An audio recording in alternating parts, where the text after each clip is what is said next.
Jean-Noël Dumont, donc philosophe, une figure des maristes, pédagogue, qui a enseigné toute sa vie, qui continue à enseigner d'ailleurs presque. Je sais faire que ça. Et qui est quelqu'un, pour un philosophe, qui a une qualité rare, c'est qu'il parle simple et clair. En plus, vous verrez, il a un certain humour et parfois le sens de la provocation. Il a écrit de nombreux ouvrages, une vingtaine d'après ce que j'ai recensé, mais c'est quelqu'un qui est très attaché à l'oralité, et notamment ce qu'on appelle la dialectique, c'est le dialogue dans la philosophie, y compris grecque, où les philosophes dialoguaient avec des disciples ou des élèves ou le public. Alors, je vais commencer cette séquence, je vais faire court, parce que ce n'est pas moi le sujet. Je commencerai par une phrase de Mark Twain, qui n'est pas un philosophe, mais qui a dit un jour « Dieu a inventé la guerre pour nous apprendre la géographie ». Je crois que c'est tout à fait l'esprit de cette thématique terre et guerre. Et je crois qu'en ce début d'année, il est impossible de ne pas constater dans les médias que la guerre est omniprésente. Il y a à peu près une dizaine de conflits majeurs en cours. Je ne vais pas tous vous les citer, mais vous avez en tête les deux principaux, l'Ukraine et la Palestine. Sachez que l'année dernière, ces différents conflits ont fait 250 000 morts, ce qui est quand même assez important, que les dépenses militaires sont en hausse, puisqu'elles se sont élevées l'année dernière à 2 500 milliards de dollars, soit le niveau le plus haut depuis la fin de la Deuxième Guerre mondiale. Ces dépenses militaires augmentent sans cesse, donc c'est un signe inquiétant. 2 500 milliards, c'est aussi les dégâts provoqués par ces guerres l'année dernière. Donc vous voyez, si vous additionnez les dégâts sur les hôpitaux, les écoles, les habitations, les usines, etc., si vous additionnez ces deux chiffres, ça représente à peu près 10% du PIB mondial. Sachant, pour conclure sur une note un peu plus humaine, sachant que la moitié de cette somme permettrait d'éradiquer la faim dans le monde, qui, je vous le rappelle, a provoqué 9 millions de morts l'année dernière. Donc on va commencer avec une question toute simple. Jean-Noël Dumont, qu'est-ce qu'une guerre au fond? Alors, d'abord, avant de répondre à votre question, je voudrais rappeler ce que vous évoquiez, c'est-à-dire que dans les années 90, Fukuyama a écrit un livre qui a eu un certain retentissement qui s'intitulait « La fin de l'histoire » et qui nous disait, au fond, la guerre est un modèle terminé. Il restera des explosions locales et, disait-il, des violences nihilistes qui s'enflamment ici et là. On les a quelquefois, ces violences nihilistes qui déclenchent des incendies locaux. Et puis, dans le même temps, est paru un autre livre, celui de Huntington, qui parlait de la guerre des civilisations. Alors, tout le monde était scandalisé de ce que Huntington parle de la guerre des civilisations. Huntington en question ne disait pas qu'il fallait que les civilisations rentrent en guerre, mais il disait si les enjeux politiques font à peu près l'unanimité et si on peut envisager une fin de l'histoire en ce sens que les conflits politiques deviendraient de plus en plus négociés, il y a des nappes beaucoup plus profondes sous les phénomènes politiques qui sont les civilisations. Et comme dans la tectonique des plaques, ces civilisations, au fond, sont toujours là et sont peut-être le socle instable qui fait qu'on n'est pas sorti si vite que ça du modèle de la guerre. Alors ça me conduit à répondre à votre question. Qu'est-ce que c'est qu'une guerre? Alors évidemment, en philosophie, toutes les définitions sont provisoires. Elles n'ont pas d'autre but que de nous mettre d'accord à un moment donné. Moi, je dirais qu'une guerre, c'est une opération militaire décidée par un État. Donc, il faut, pour qu'il y ait une guerre, il faut qu'il y ait la capacité d'une opération militaire, c'est-à-dire une armée. il faut qu'il y ait un État et que cet État poursuive un but. C'est presque la définition de Poutine, ça, opération militaire, sauf qu'il rajoutait spécial. Voilà. Et, mais qui voulait dire donc qu'il y a une opération militaire avec un but. Et s'il y a un but, eh bien, les guerres sont vouées à se terminer lorsque le but est atteint ou raté. Je ne fais ici que développer la définition de la guerre, c'est la politique continuée par d'autres moyens. Et cette définition donc, montre que la guerre est un phénomène politique. Alors, ça permet d'éviter les confusions avec les violences, les révoltes, les insurrections, etc. Il faut qu'il y ait un État pour qu'il y ait une guerre, au sens propre du mot. Avec une volonté politique. État, vous pouvez définir une organisation une organisation du pouvoir, une organisation visible et explicite du pouvoir. Dans toute société, il y a des pouvoirs invisibles. Là où il y a un État, ça veut dire qu'il y a quelqu'un qui est désigné comme détenteur du pouvoir et donc il est reconnu comme tel, reconnu plus ou moins volontiers, mais en tout cas qui se présente comme exerçant un pouvoir explicite. Dans tout groupe, il y a des gens qui exercent des pouvoirs implicites. Ces pouvoirs implicites, justement, celui qui détient... Allez, je vous fais un cours, tant pis. Celui qui détient le pouvoir explicite a intérêt à aller débusquer ceux qui ont le pouvoir implicite. D'accord. La banque, les journalistes, tout ce qui remet en cause le pouvoir. Tout ce qui fait que les hommes agissent pour des raisons souterraines. Donc le pouvoir a intérêt à mettre en lumière tous ses concurrents. J'étais professeur, vous l'avez rappelé, c'est à ça que servent les élections de délégués de classe. Obliger les petits meneurs à venir à la lumière. Si bien que les petits meneurs ne se présentent jamais aux élections. Ils ne sont pas fous. Mais ils sont des candidats. et donc, voilà, le propre de l'État, c'est qu'il ait un statut de gouvernement sur les hommes, de décision, et qui est explicite, qu'il soit monarchie, république ou autre. Vous disiez avant, on a discuté un peu avant cette réunion, cette séquence, vous me disiez que l'État apparaît tardivement, au XVIIe siècle. Pourtant, il y a eu des guerres avant le XVIIe siècle sans qu'il y ait d'État. Alors, quand je disais que l'État a pris beaucoup de formes, mais donc il faut qu'à un moment ou à un autre, la figure du chef apparaisse. Il y a un livre très passionnant de Pierre Clastre qui s'appelle « Chronique des Indiens Guayakis », je vous recommande. Et alors Pierre Clastre explique que dans une tribu dite primitive, on cherche un mot pour remplacer, et on comprend. Dans une tribu dite primitive, on évite la situation qui consiste à donner un ordre à quelqu'un. Parce que dès qu'on donne un ordre à quelqu'un, on exhibe une violence possible. Donc, celui qui l'on désigne comme le chef de la tribu, en fait, c'est un négociateur permanent. Sauf, dit Pierre Clastre, dans les cas de guerre. Et là, quand une tribu rentre en conflit avec une autre, alors il y a un chef. Parce qu'il faut qu'il envoie des gens à la mort. Il faut qu'il dise on part à droite, on part à gauche. Il faut qu'il dise aiguisez vos lances. Quand il y a une guerre, il y a toujours un État. Si je vous ai dit que... Mais des formes d'État qui sont un peu évolutives à travers qui sont évolutives, et dont les premières formes sont justement impériales ou monarchiques, c'est-à-dire encore pré-politiques d'une certaine manière. C'est-à-dire que dans la monarchie et dans l'Empire, on évite de désigner quitte à faire roi.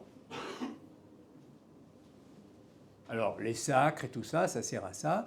C'est-à-dire qu'on évite de désigner le pôle de pouvoir.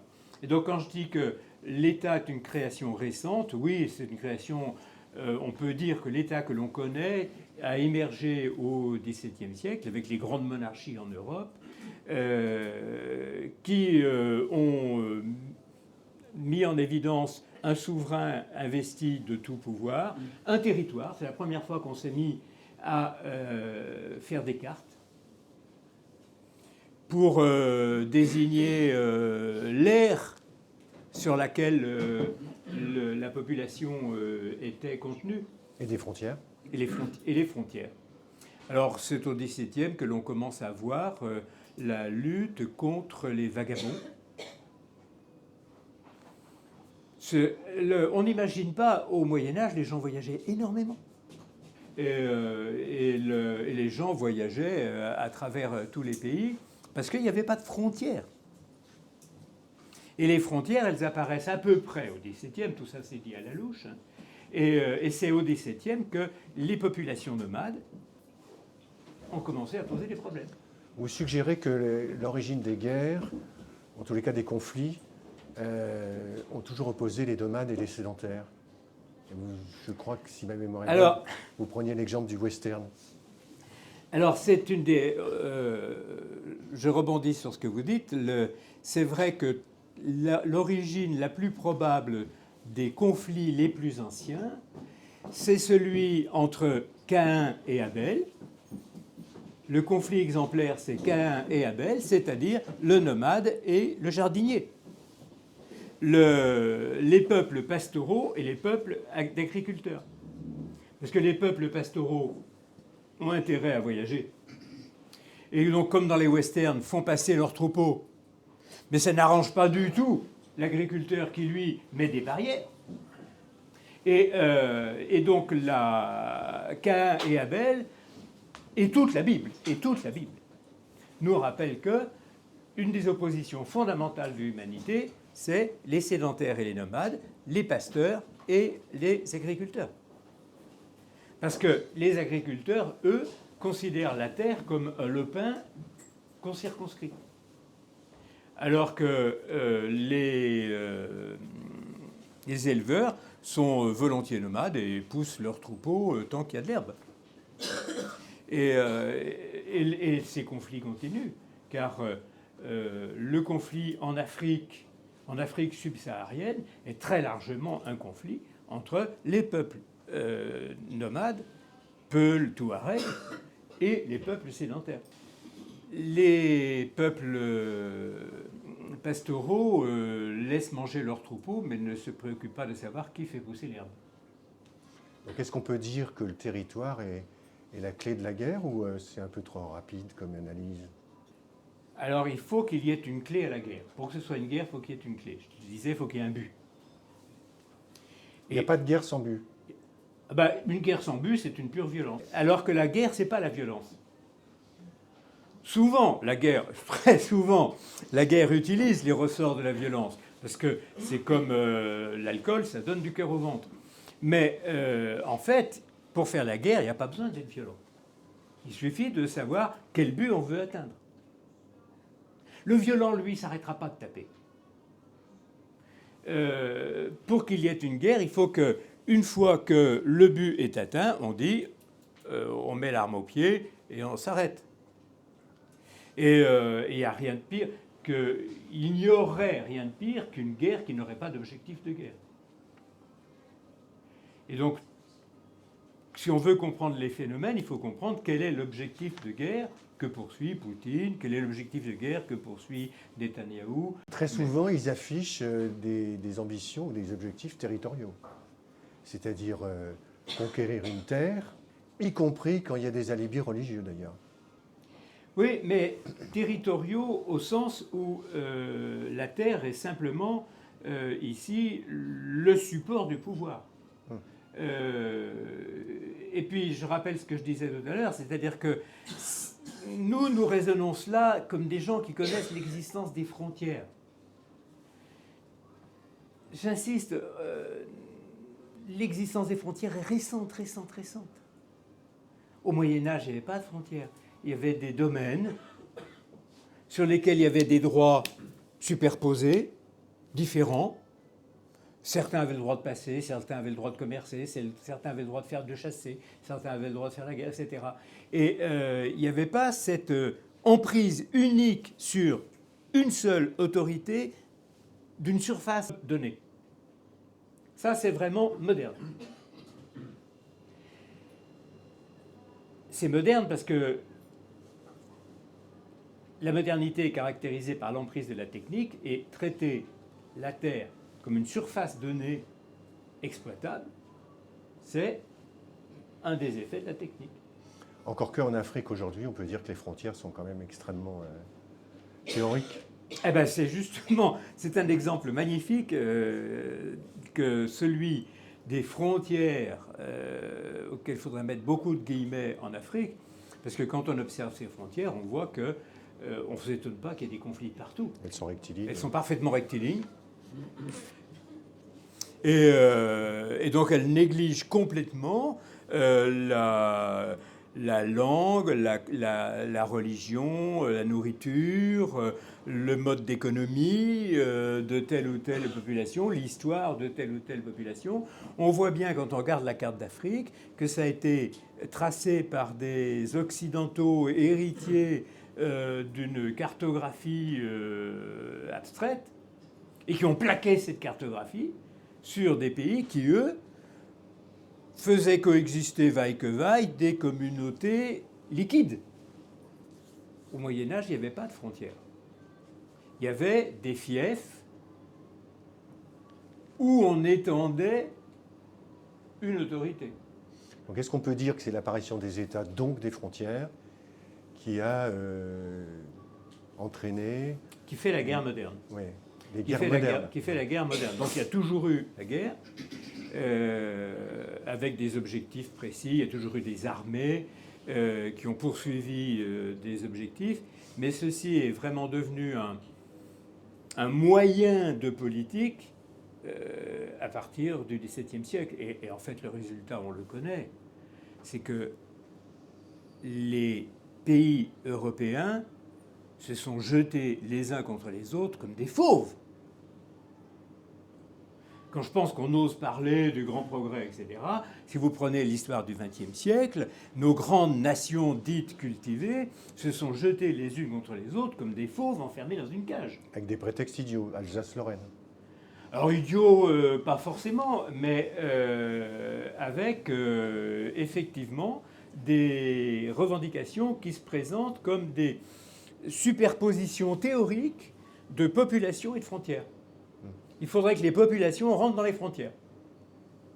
Je rappelle qu'entre 1918 et 1939, on a déplacé en Europe plus de 30 millions de personnes. Mais pourquoi est-ce qu'on les a déplacées? Pour qu'elles rentrent dans les cases. Donc il y avait des Magyars quelque part, il y avait des Moldaves quelque part, donc il fallait les faire rentrer dans des cages. Et on en est encore assez largement là. Une grande part du conflit entre la Russie et l'Ukraine tient à cette idée qu'il faudrait une superposition de la cartographie et des populations. Chaque fois qu'il y a 3 Russes sur un territoire, Poutine avance ses pions. Que ce soit en Lituanie, que ce soit en Ukraine, que ce soit en... Moi, j'ai été récemment invité dans les universités en Hongrie, donc j'ai découvert un monde intéressant. Et dans une université en Hongrie, il y a une carte qui date de 1918, qui est rédigée en français. 1918, traité de Versailles. Traité de Versailles, la Hongrie a été dépecée. Et donc répartie en 5 provinces. Et en français, il était écrit « Vous voulez 5 Alsace ?» Point d'interrogation. Et c'est ce qu'on a. On a 5, 10, 15 Alsace. C'est-à-dire que jamais la cartographie ne se superposera à des aires de culture, de tradition, de langue, de foi, etc. Et c'est pour ça que Huntington avait plus raison que Fukuyama.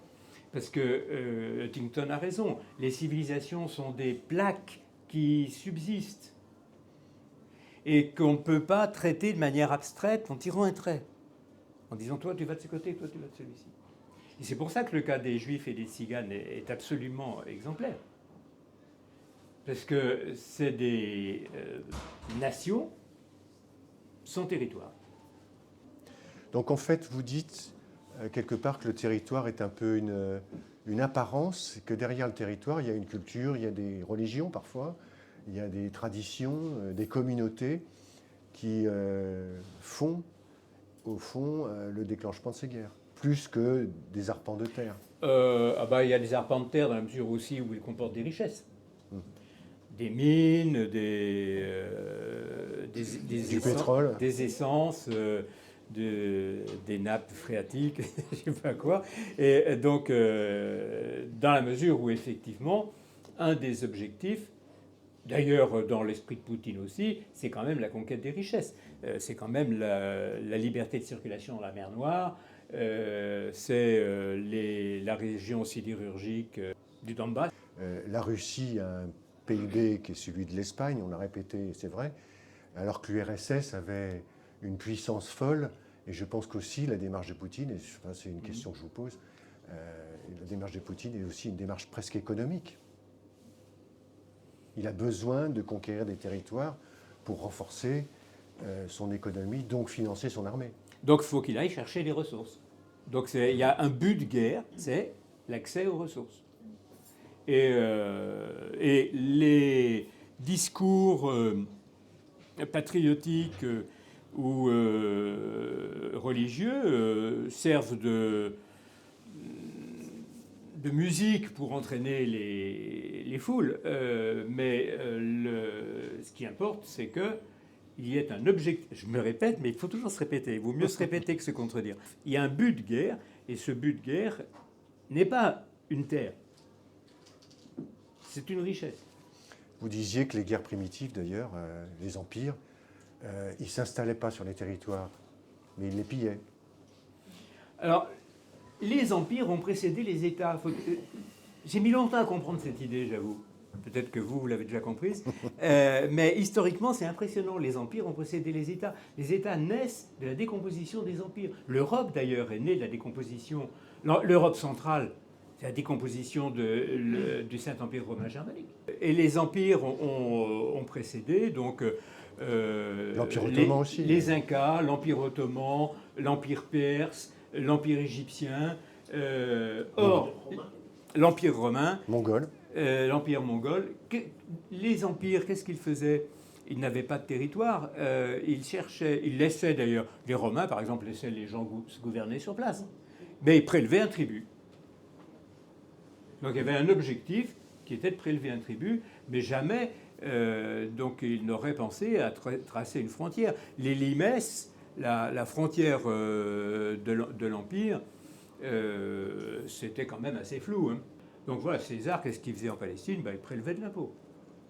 Alors vous parlez de petite musique à propos par exemple de religion, mais est-ce qu'au fond, on ne constate pas aujourd'hui que la plupart des guerres ont au moins un alibi religieux? Et notamment, je pense à l'islam qui fait une montée un peu spectaculaire dans la plupart des conflits. C'est difficile. Je crois que jamais personne n'a fait la guerre pour convertir. C'est absurde. Et donc, lorsque les Arabes ont déferlé sur le pourtour méditerranéen, c'était pas seulement pour diffuser l'islam, c'était aussi pour constituer un empire et réduire à l'état de dhimmi, de population soumise, les gens locaux qui avaient leurs propres croyances. Il est impossible d'exercer une violence du point de vue religieux parce qu'il est impossible de convertir quelqu'un par la force. Pourtant, il y a eu des martyrs. Eh bien justement, le martyr prouve qu'il est impossible de convertir quelqu'un par la force. Et que Si vous demandez... Il y avait une volonté de convertir. Non pas, il y avait une volonté Les Romains n'ont jamais cherché à convertir quiconque. Ils s'étonnaient simplement de cette secte qui n'obéissait pas à l'empereur. Et donc, ça n'est pas pour convertir les chrétiens, c'est pour les terroriser à la rigueur ou les éliminer, pour qu'il n'y ait pas de concurrent au pouvoir politique. Puisque le pouvoir politique est effectivement conduit à s'approprier les vertus du religieux. Parce que vous disiez, est-ce que la religion est un but des guerres? Je ne crois pas. Mais elle peut en être un moteur, parce que les hommes meurent volontiers. Alors ça, c'est quand même incroyable. Benjamin Constant dit que la guerre mobilise ce qu'il y a de plus beau dans l'homme. La fraternité, le courage, le don de soi, la discipline, etc. Et la mobilisation de ces qualités-là, je ne vais pas les faire pour quelques lingots d'or. Et donc on meurt pour des choses qui donnent des raisons de mourir, c'est-à-dire la religion. Donc la religion n'est pas du tout un but de guerre, mais elle en est effectivement un levier assez commode. Ou des idées. Ou les idées traitées comme des religions. D'accord. C'est-à-dire que... Des idéologies. Voilà, on meurt plus facilement pour une idée, et ça serait absurde de mourir pour de l'or, parce que je l'aurais perdu une fois que je serais mort. Donc, mais en revanche, mourir pour une idée, oui. Et les hommes sont généreux. Et dès qu'on leur demande d'aller mourir, ils disent oui. C'est ce qu'il y a de beau. Donc c'est les plus belles qualités de l'homme qui sont exploitées dans la guerre. Et ça, il faut insister, la guerre est faite par les généreux, par des espèces de... Romantique. Il y a un aspect romantique, effectivement, à toute cette histoire. Cet aspect romantique, d'ailleurs, on le voyait dans par exemple, la guerre d'Espagne est un moment qui n'était pas un très bon exemple de guerre, parce que c'était une guerre civile, mais qui a donné lieu à des engagements extraordinaires. Il n'y a pas de héros sans guerre?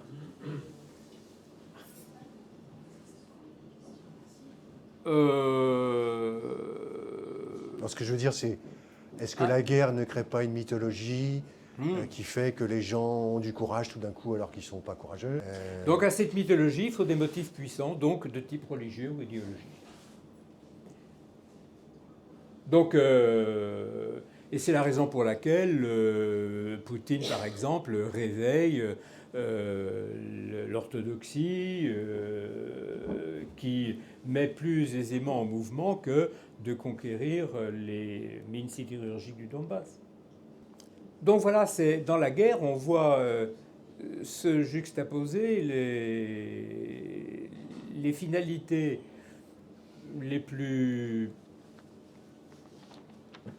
objectives, peut-être sordides, mais pas nécessairement, parce que au fond, défendre son intérêt, c'est pas de mauvaise chose.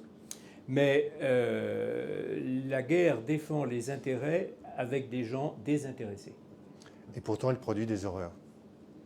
Et elle produit des horreurs. L'idéal, c'est la guerre sans haine.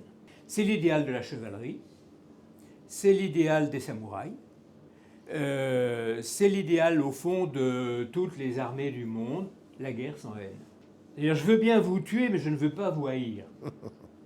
Car vous haïr, ça serait, au fond, consentir à mon propre avilissement. Et ça a été vécu de manière forte par toute la culture de la chevalerie. Enfin, c'est ce que l'Église a essayé d'imprimer au Soudard en créant la chevalerie et en permettant de faire une guerre qui soit noble. Donc j'évoquais les samouraïs, et j'évoque volontiers quelqu'un pour qui j'ai beaucoup d'admiration, qui était Alain. Alain, qui était pacifiste, qui a milité comme pacifiste jusqu'à la guerre de 14, est parti comme les autres à la guerre. Il a même été volontaire puisqu'il avait passé l'âge de la conscription. Et Alain a cultivé la guerre en soldat obéissant et en se refusant toujours à haïr. Vous aurez peut-être ma balle, mais vous n'aurez pas ma haine. Et donc, c'est vrai que vous disiez, la guerre mobilise des violences inouïes, mais théoriquement, ça n'est pas nécessairement lié. Mais c'est provoqué effectivement par les ressorts passionnels dont on a besoin pour partir au combat. Un coup de gnôle et un coup d'idéal pour partir au combat. Vous parliez de guerre civile tout à l'heure. Alors en quoi la guerre civile est totalement atypique et ne s'inscrit pas vraiment comme une guerre? Vous avez pris l'exemple de Caïn et Abel, deux frères, si j'ai bien compris. C'est vraiment typique d'une guerre civile, la guerre entre frères. Alors Pascal dit la guerre civile est le plus grand des maux. Il était bien placé pour le dire parce qu'il était enfant au moment de la Fronde. D'ailleurs, la Fronde, qui est un exemple intéressant, parce que je disais tout à l'heure que l'État est né au XVIIe, la Fronde en est l'exemple. Parce que la Fronde, c'est l'opposition des aristocrates à la jeunesse de l'État. Et donc, la monarchie centralisatrice commence à apparaître, et les nobles, qu'est-ce qu'ils font? Ils résistent à cette monarchie centralisatrice qui va accoucher de l'État moderne. Et donc c'est la lutte de la noblesse contre la création de l'État. Et la guerre civile est le plus grand des maux pour deux raisons. Parce qu'il est impossible qu'il y ait un arbitre et il est impossible qu'il y ait un vainqueur et un vaincu. Parce que le combat à l'intérieur de la même sphère n'aura pas de terme. Et alors c'est le combat qui va engendrer le plus de haine. Les familles sont le lieu où il y a le plus de haine. La guerre civile est effroyable parce qu'elle n'a pas d'arbitre.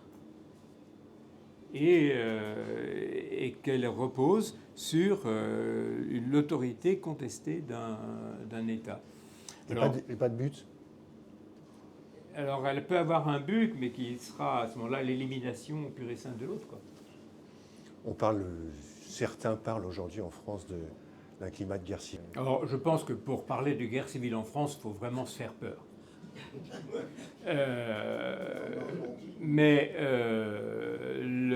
Parce que ça supposerait qu'il y ait une organisation consciente d'elle-même, unifiée, pour prendre les armes.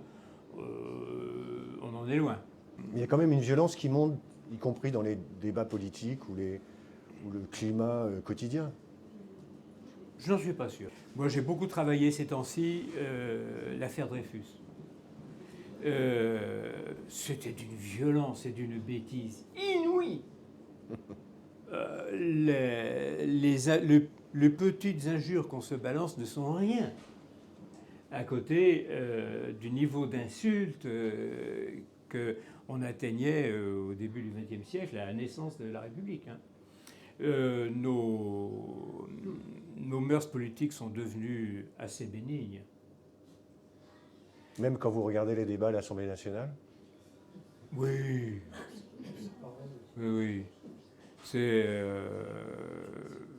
On se fait peur, quoi. C'est de la pantomime, mais me semble pas que quelqu'un soit prêt à prendre les armes en France pour un désaccord politique. Qu'est-ce que c'est que la démocratie? Oui. Ce qui nous évite la guerre civile, c'est la démocratie.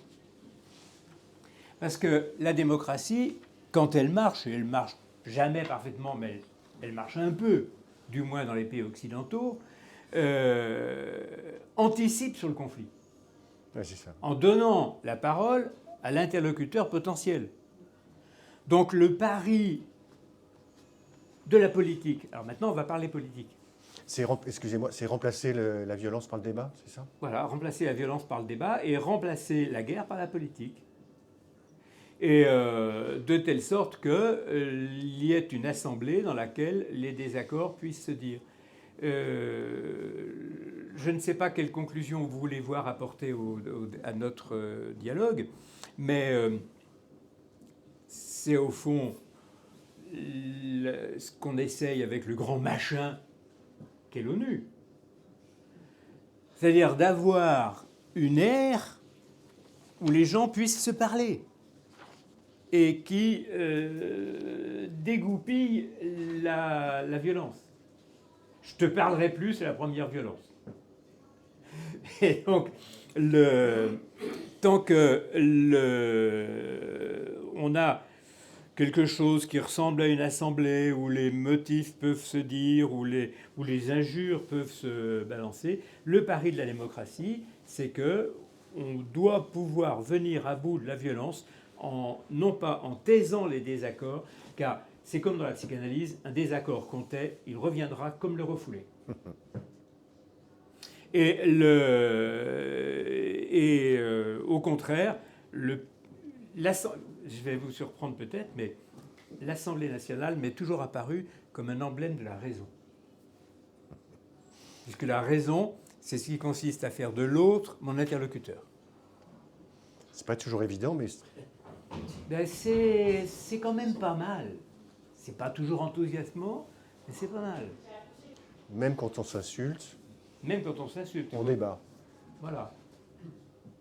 C'est le pari de l'État démocratique. Et c'est la raison pour laquelle les démocraties... Tocqueville disait, les démocraties, il y a deux choses qu'elles ne sauront pas faire. C'est déclencher une guerre et finir une guerre. En tout cas, déclencher une guerre, elles ne sont pas bonnes. Oui. Et donc, parce qu'elles se présentent comme, au fond, assez fragiles. Mais je crois que leur fragilité n'est que d'apparence. Et qu'au bout du compte, c'est le régime le plus fort. Beaucoup plus fort qu'un régime autoritaire à la Assad ou à la Poutine, ou qui sont des monstres aux pieds d'argile. La démocratie, oui, donc je dis, c'est la volonté d'être le plus près possible de la raison. C'est peut-être pour ça que les démocraties n'ont pas le talent de déclencher les guerres, et souvent même de les éviter à tout prix, parce que c'est antinomique avec leur concept. Exactement. C'est-à-dire que la naïveté, par exemple, on se scandalise de Munich, et c'est vrai, des accords de Munich. Et c'est vrai que les accords de Munich étaient vraiment un scandale. Mais peut-être, dedans, il y avait Saint John Perse, qui n'était pas le dernier des imbéciles, et peut-être que les gens qui ont fait les accords de Munich raisonnaient encore en démocrate, c'est-à-dire qu'ils croyaient qu'ils allaient pouvoir discuter avec Hitler, qui lui s'en fichait complètement. Et donc la naïveté des démocrates, c'est aussi leur force, c'est qu'ils se disent on va discuter avec Poutine, on va discuter avec Assad, il doit y avoir un dessous de raison en eux. Ils ont une raison, Assad et Poutine, mais ils n'ont qu'une raison opérationnelle, c'est-à-dire celle qui enchaîne les causes et les effets. Et qui fait une certaine efficacité technique. J'aimerais bien que vous disiez deux mots sur les deux conflits majeurs actuels. D'abord l'Ukraine, je crois que vous connaissez un peu l'Ukraine, et où on a l'impression que c'est typiquement un conflit territorial. Point d'interrogation. Donc c'est présenté comme un conflit territorial par Poutine. C'en est un en partie parce que on peut toujours dire, ce que dit Poutine n'est pas complètement faux, que les frontières de l'Ukraine sont artificielles. Tout à l'heure, on a parlé de la distinction entre terre et territoire. Ouais. Et j'ai insisté sur le fait que nos frontières étaient des constructions abstraites. Donc on peut par exemple, pas une notion plus absurde que celle de frontières naturelles. Non, les frontières, elles résultent de positions politiques négociées. Et alors c'est vrai qu'on peut toujours dire que les frontières sont factices. Le grand exemple, c'est le voisin de l'Ukraine, la Pologne. Quand vous regardez une carte de la Pologne, c'est un véritable dessin animé. Elle est passée par toutes les surfaces possibles, imaginables, et même l'extinction complète. Et donc dedans, vous avez la Galicie, vous avez la Moldavie, Enfin, vous avez des territoires, la Transnistrie, qu'on est en train de découvrir. Donc on peut toujours dire que les frontières sont artificielles, parce qu'elles font l'objet d'une convention entre les États. Et il est vrai que l'Ukraine est une réalité politique, est une réalité culturelle, excusez-moi, mais n'a pas toujours été une réalité politique. Donc ils n'ont pas tellement de raison de se battre comme des cinglés contre Poutine? Ben, ils ont une raison essentielle, c'est qu'ils ont d'abord une détestation parfaite pour les Russes, parce que les Russes sont des gens qui ne leur ont pas laissé des très bons souvenirs. Donc quand vous allez en Ukraine, où j'y suis allé 4-5 fois, la première chose qu'on vous montre, c'est Holodomor, le monument à Holodomor, et l'extermination du peuple ukrainien par la faim. Plus personne n'a connu Holodomor, mais c'est les petits-enfants, les arrière-petits-enfants. C'est des récits. Un peuple, c'est un récit. C'est un récit qu'on se transmet. Et donc, les Ukrainiens n'ont pas beaucoup de raisons d'aimer les Russes, et puis ils ont créé, pas très facilement, un État démocratique. Oui, qui est récent, qui a été largement corrompu. Et ce qui a déclenché, il y a deux choses qui ont déclenché la guerre aux yeux des Russes. Ça a été Maïdan. J'y étais à Maïdan. Je suis fier, je dis à la fin de Maïdan. Hélas, je n'ai pas tout vu. Mais qui était justement la prise de conscience d'un peuple, vraiment. Et que Poutine a dénoncé comme une manip des Américains. Voilà, et que Poutine a dénoncé comme une manipulation. Et puis la deuxième chose qui a déclenché... Vous pensez que c'est vrai ou pas, puisque vous étiez... Moi, je n'ai pas vu ça. Moi, j'ai vu dans Maïdan un grand mouvement de ferveur populaire. Un de ces mouvements de ferveur populaire, comme on en rêve, comme on en voit apparaître dans l'histoire, comme on se le raconte, je sais pas quoi, la commune, ou si vous voulez. Tout d'un coup, un peuple qui prend conscience de lui-même sans passer par l'intermédiaire d'un pouvoir. Et moi, ce qui m'avait frappé dans Maïdan, c'est le caractère religieux de Maïdan. Ah oui. C'est-à-dire que partout, vous aviez des gens en prière, vous aviez une véritable ferveur populaire à Maïdan. D'où le deuxième épisode que Poutine n'a pas avalé, c'est quand les Ukrainiens ont dit « Maintenant, l'Église d'Ukraine n'est plus une église rattachée au patriarcat, merci, de Russie, mais de Constantinople. » Ça, c'est le casus belli parfait. C'est-à-dire que les Ukrainiens ont manifesté leur indépendance par rapport aux Russes. Et du coup, Poutine voit l'Europe à ses frontières alors qu'il pensait avoir un tampon. Vous avez l'air de dire que les Ukrainiens se sont inventés une identité. Et je vous ai entendu dire aussi qu'au fond, Kiev était l'origine de la Russie. Ah bah oui, historiquement, l'origine de la Russie, c'est Kiev. La Rousse.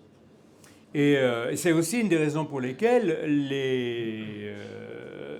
les Russes entretiennent l'idée selon laquelle leur origine est à Kiev.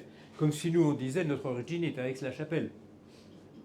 Et qu'on dise, on a le droit à Aix-la-Chapelle, puisque c'est Aix-la-Chapelle qui est à l'origine de notre histoire. Donc vous avez l'air de dire que c'est une guerre stupide? Non, c'est une guerre qui a des enjeux de civilisation très forts. D'accord, donc c'est pas stupide. Pour les Ukrainiens, c'est pas stupide. Moi, j'ai découvert, quand j'étais en 2015, il n'y avait pas d'armée ukrainienne. C'était ridicule. C'est pour ça d'ailleurs qu'ils ont pu occuper la Crimée tout de suite. Donc il y a eu, avec le soutien de l'Occident, l'organisation d'une armée, un pouvoir un peu moins corrompu qui a pu gérer tout ça. Mais donc on voit naître une prise de conscience nationale. Par exemple, la question linguistique n'entrait pas du tout. Tous les Ukrainiens parlent russe. Ils se mettent à parler ukrainien maintenant, quoi. Mais ils parlent tous russe. Dictature-démocratie, ça ne vous semble pas non plus une opposition très pertinente dans cette guerre? Pour les démocrates, oui, mais ceux qui vivent en dictature ne le savent pas. Ils ne vont pas dire « défendons la dictature, défendons la dictature ». Donc ceux qui soutiennent Poutine, et Poutine lui-même ne défend pas une dictature. Il se présente comme celui qui va pourfendre les derniers restes du nazisme. Le XXe siècle, ça a été le siècle des dictatures. Portugal, Espagne, Italie, Hongrie, Allemagne, puis plus tard Norvège. Russie. Russie. Donc c'était le grand siècle des dictatures. Et le dictateur était un titre. Maintenant, plus personne ne va. C'est un titre que plus personne ne va revendiquer. Et c'était un titre parce que la démocratie n'était pas aimée. Et la démocratie n'était pas aimée parce qu'elle apparaissait comme un régime faible, comme un régime corrompu. Et c'est vrai que la démocratie laisse apparaître ces corruptions. Les dictatures ne les laissent pas apparaître. Donc elles passent pour intègres. Et le désordre.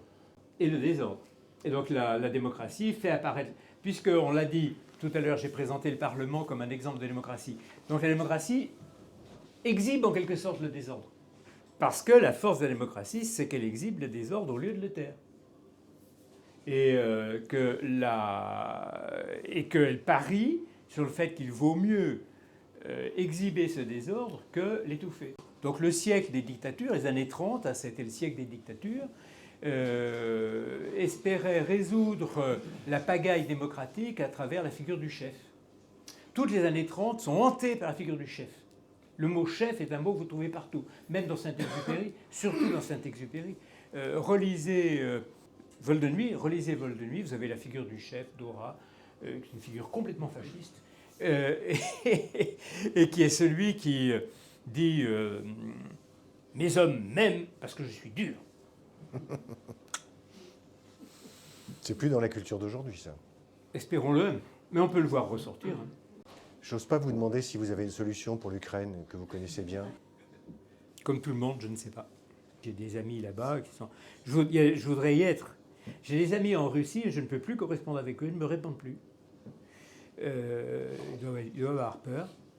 J'ai des amis en Ukraine, eux, qui continuent de correspondre. Ils m'envoient des photos impressionnantes de ce qu'ils sont en train de vivre. J'aimerais bien être avec eux.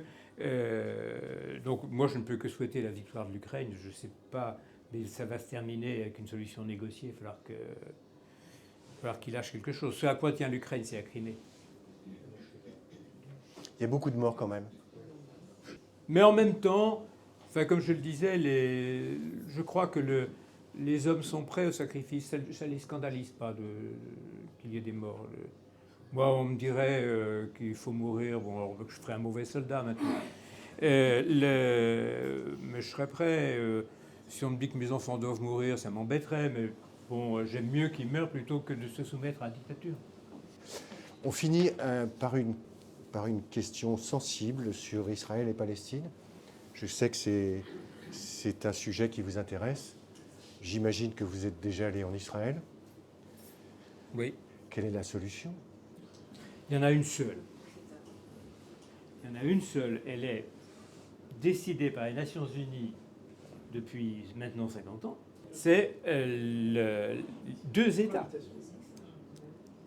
C'est l'existence de deux États. C'est la seule solution. Pourquoi? C'est parce que les Palestiniens n'ont pas d'État qu'ils n'ont aucun moyen d'être des interlocuteurs, aucun moyen d'avoir une organisation civile qui leur soit propre, aucun moyen de commercer qui ne soit pas clandestin. Donc sans État, donc terroriste, on est obligé de faire un État voyou. Donc il n'y a pas d'autre solution que la solution des deux États. De ce point de vue, on ne peut être que très critique à l'égard de Netanyahou, qui laisse faire les colonisations qui ont un coût humain et politique énorme. Et je ne comprends pas pourquoi les Israéliens se refusent à la solution des deux États. Pas tous. Pas tous. Pas tous, mais enfin, ils ont élu Netanyahou. Et ses alliés, qui sont encore pires que lui. Est-ce que vous pensez que la revendication d'Israël, dire que la Palestine est sa terre promise, puisée dans, j'allais dire, dans la Bible, vous devez avoir un avis là-dessus? Alors, je vais répondre, et puis après, je pars en courant.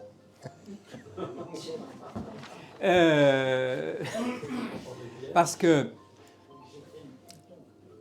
toute la Bible peut être lue comme un désaveu de la position monarchique du peuple juif. Hébreu, ça veut dire nomade. Et toute la Bible, c'est le conflit entre Caïn et Abel, on y revient, entre deux types de configuration, une configuration territoriale et monarchique et une configuration par tribu. Et ceci se trouve tout au long de la Bible, c'est-à-dire les grandes figures de David, de Salomon, sont aussitôt discréditées. Par exemple, David se dit « Je suis un monarque, je vais compter mes sujets ». Et là, avec beaucoup d'humour, la Bible raconte qu'au moment de ce recensement, il se déclenche une grande peste, et à mesure qu'on compte les gens, ils meurent. L'histoire du recensement, c'est le discrédit sur David, qui a voulu se comporter comme un monarque propriétaire de son peuple. Et puis il y a des tas d'épisodes qui montrent ça. Salomon dit « Ah, la sagesse, la sagesse ».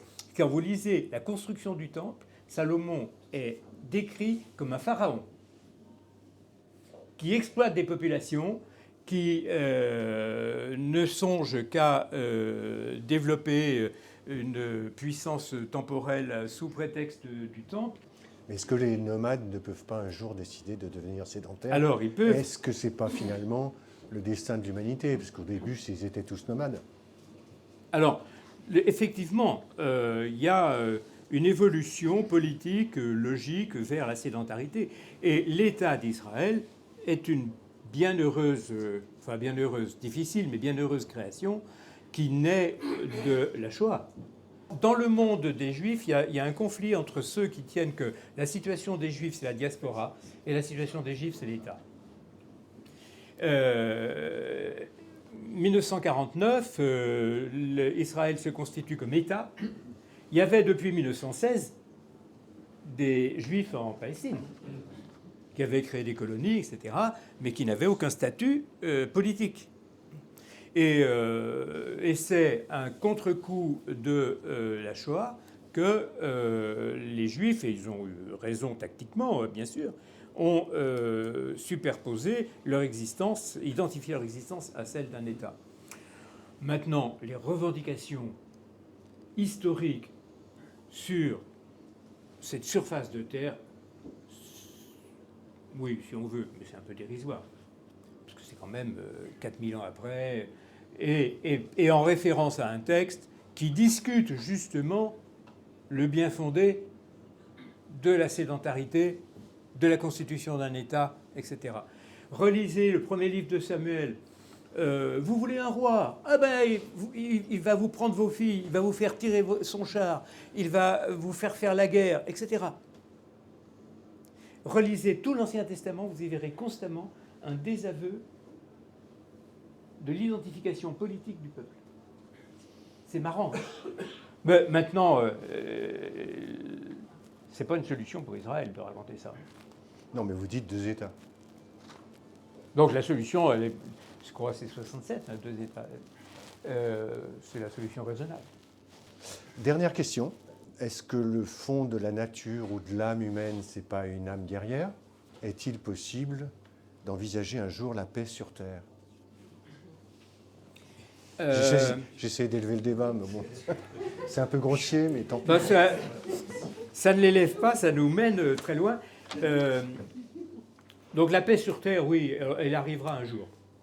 Elle arrivera un jour sous forme de... On n'en est pas très loin. Sous forme d'une paix négociée. Pour qu'il y ait une paix, il faut que l'humanité prenne conscience d'elle-même. Pour que l'humanité prenne conscience d'elle-même, il faut qu'elle prenne conscience d'une communauté de destin. Alors cette communauté de destin viendra soit de l'invasion des Martiens. À ce moment-là, si les Martiens envahissent, la guerre va créer une solidarité des hommes, hypothèse commode mais qu'on peut écarter. Mais nous sommes en train d'assister à quelque chose de bien plus spectaculaire, c'est la première prise de conscience de l'humanité en tant que telle. Sous deux aspects. Premier aspect, la notion très étonnante de crime contre l'humanité. C'est quand même incroyable. Alors, l'accouchement n'en est pas facile, c'est assez récent, c'est l'objet de négociations, etc. Mais on a pris conscience du fait que les enjeux guerriers et politiques étaient en quelque sorte dépassés par la communauté de destin des hommes qui disent « Je ne suis pas indifférent au fait que tu sois en train de tabasser l'autre ».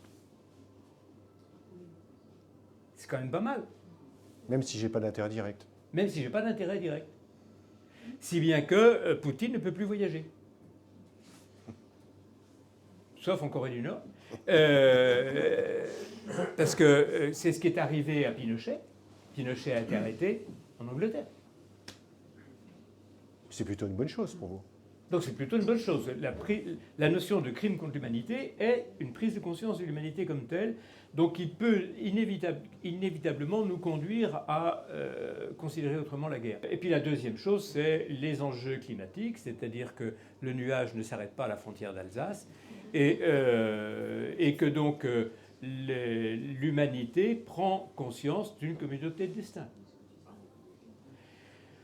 Alors, je sais ce qu'il y a d'illusions, de factices et de biaisés là-dedans, mais quand même, c'est la première fois que l'humanité prend conscience d'une communauté de destin.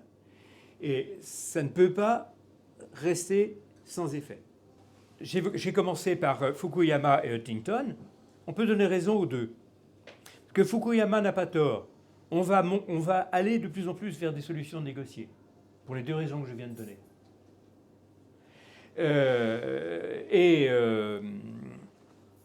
Huntington n'a pas tort. La mondialisation n'est pas la décoloration des peuples. On a imaginé une humanité qui décolorerait les peuples. À ce moment-là, chaque peuple la reçoit comme une violence. Donc, la prise de conscience de l'humanité ne signifie pas que tous les hommes sont identiques, mais signifie qu'ils peuvent donner sens à leur pluralité. Et que ces pluralités soient des pluralités de couleurs, de religions, de langues, etc. Et donc que cette pluralité puisse coexister parce que je sois asiatique, africain, d'Amérique du Sud ou de Saint-Hilaire de Pionça, j'ai les mêmes intérêts par rapport à la création. Car je me refuse à parler de planète, je parle de création. Et vous n'avez pas peur de la folie des hommes, malgré tout, avec par exemple cet arsenal nucléaire qui est prêt, qui est à la merci de la moindre folie, quoi? Bon. Non, c'est anecdotique. Non, je ne dis pas que c'est anecdotique, je dis que c'est l'horizon toujours possible, mais c'est cet horizon qui rend raisonnable, qui devrait pouvoir nous rendre raisonnables.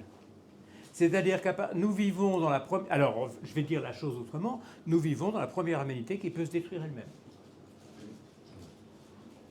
C'est quand même chouette. Et qu'il y a des raisons de se demander pourquoi elle ne se détruit pas.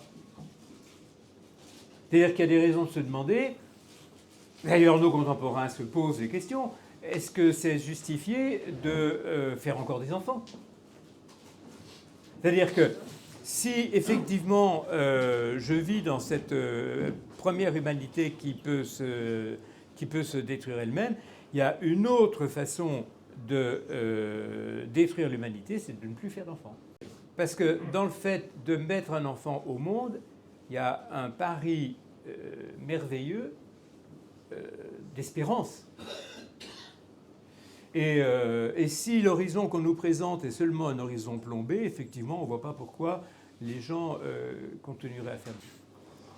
Voilà, mais ce qui fait qu'on peut être, bon, je ne le verrai pas, mais on peut être raisonnablement optimiste.